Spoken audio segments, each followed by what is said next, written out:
Good afternoon and welcome to Younib TV Live at 1 with me, Penina Wachera. On to the first news. President William Ruto has accused Kenyans of ridiculing him regarding his commitment to build the 750-kilometer Isiolo-Mandera road.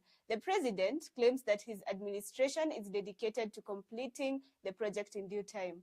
Professor Kavira Kindiki, the deputy president, also provided further specification by stating that the road will be finished in less than 2.5 years. Here is the report. Wangwana wa Mandera hamjambo. And many people assume or think it is a joke. Let me tell you, good people, ndio barabara itoke Mandera, ikuje Ramo, ikuje Gari, ikuje Elwak, ikuje Kobo, ikuje pale Kotulo, ikuje Tarbaj, ipitie hapa Wajia, iende Samatar, iteremuke Modogashe, ifike Isiolo, iende Nairobi, watu wa Northern Kenya wakae kama Wakenya wengine. In this country sometimes we take matters of life and death as if it is a joke. I am committed to delivering on that 750 kilometer of road from Isiolo to Mandera. On to other news. Physical confrontations broke out among Nairobi MCAs at the Kenyatta International Convention Center, KICC, during a county assemblies forum, resulting in chaos. The altercation, which arose from long-standing tensions related to leadership disputes, financial grievances, and a call for improved representation, became the focal point. During this incident, ward representatives charged Nairobi County Majority Leader Peter Imwatok with undermining them. Here is the report.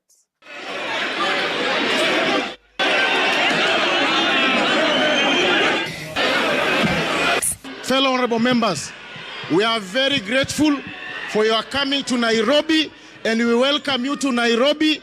Nikiangalia huku naona ni Imwatok, majority whip wangu wa Nairobi. Watu ODM tutakosana mbele ya wageni kweli? Sasa nawaambia tu mtulie, si ndio? The Ministry of Health is appealing to Parliament for assistance in addressing the 59 billion shillings funding shortfall exacerbated by the freeze of the USAID funding. The ministry states that it requested 426.8 billion in the budget estimates for the 2025 to 2026 financial year, but the recently released budget policy statement only allocated 172.6 billion shillings. The financial crisis currently witnessed at the ministry is likely to interfere with service delivery in most health facilities. Here is the report. The State Department has 42 projects to be implemented in the financial year 2025-2026. The total allocation to the capital projects or programs is Kenya shillings 27.4 billion, comprising of Kenya shillings 13.3 billion under the GOK and Kenya shillings 14.1 billion under the donor-funded support.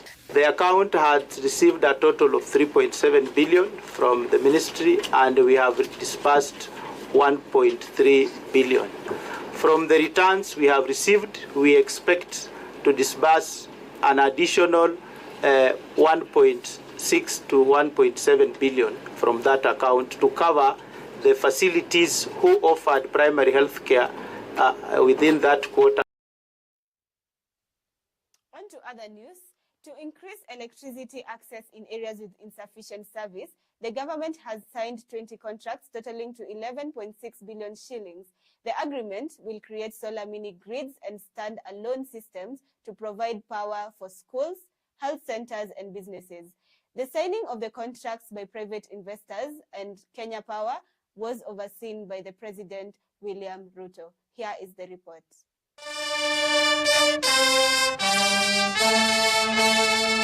Today, we signed contracts worth 11.6 billion to extend electricity to communities that have remained on the fringes of development for far too long. It sends a clear message that no Kenyan, regardless of location or background, will be left behind in our nation's march to progress.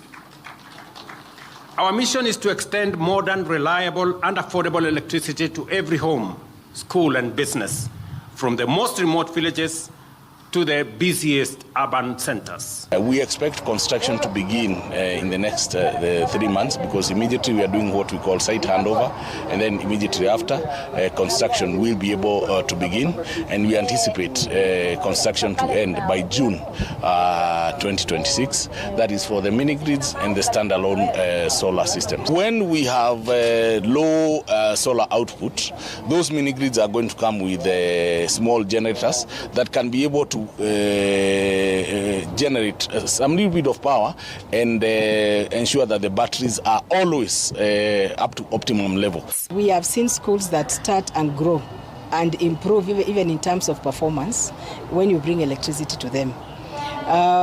Hospitals, there are some drugs that you cannot have in hospitals unless you keep them in fridges.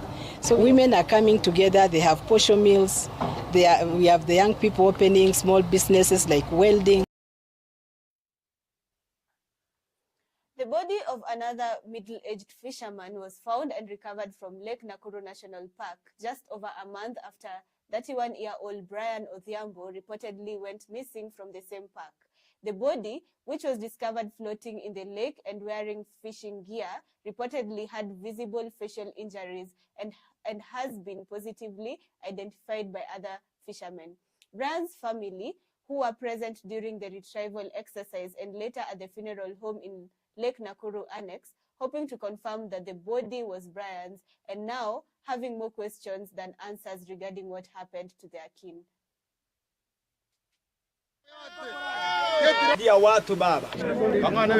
Saa 11 mtoto akatoka akaenda kuitoa sufuria ya chai, kutengeneza chai. Sasa akapata hiyo mwili ameweka sufuria ya ugali. Alikuwa anaweka kichwa ile imekatwa kwa sufuria ndani. Sasa tukaona, tukapiga nduru saa hiyo. Huyu mwenzetu ashalala, ashauawa na ashakufa. Mwingine pale hapo Kericho Referral Hospital anaugua. Mikono zote zimekatika. Kama mwana kwa picha mikono zimekatika. Na ni jana the same day hiyo tukio ikafanyika. Mtu anashikwa leo anafika sijui hata wanawatu hapa chini. Afiki hata mfano. Unaona amefika anasema mtanifanyia nini? Sasa kama mtu anasema mtanifanyia nini? Sijui atamaliza kila mtu.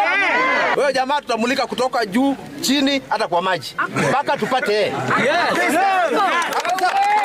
Within the next 2 to 3 weeks tuko na wewe jamaa. Sasa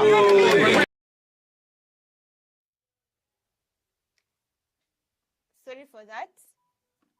Man's butchered head found in a house. Sorry for that news and that technical hitch. Villagers from Koisagat in Kericho County demonstrated following the discovery of middle-aged man's severed head in a sufuria with one of the residents. Later, the body was found in a thicket 2 kilometers away, and residents accused a local businessman of planning the murder. The residents blamed the police for working with the suspect behind the recent rise in insecurity in the area.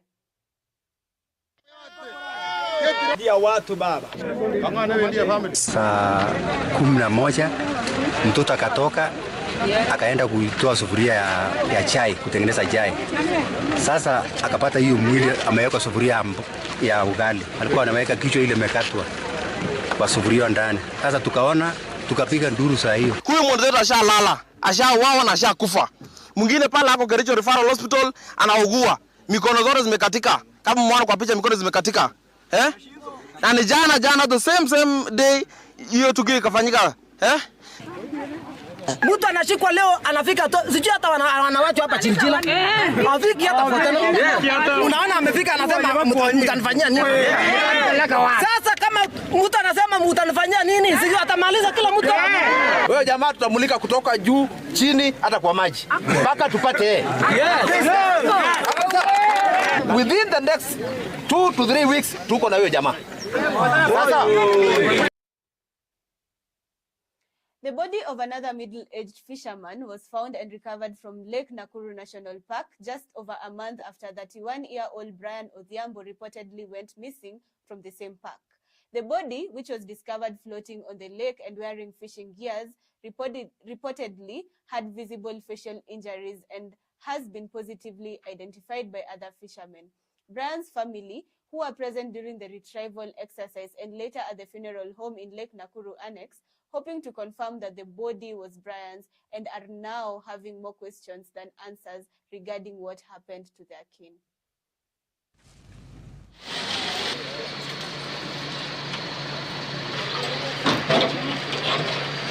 Vile nilipata hiyo ripoti, nikapanda piki nikienda Mwariki B nikiwa na matarajio anaweza kuwa mtoto wangu.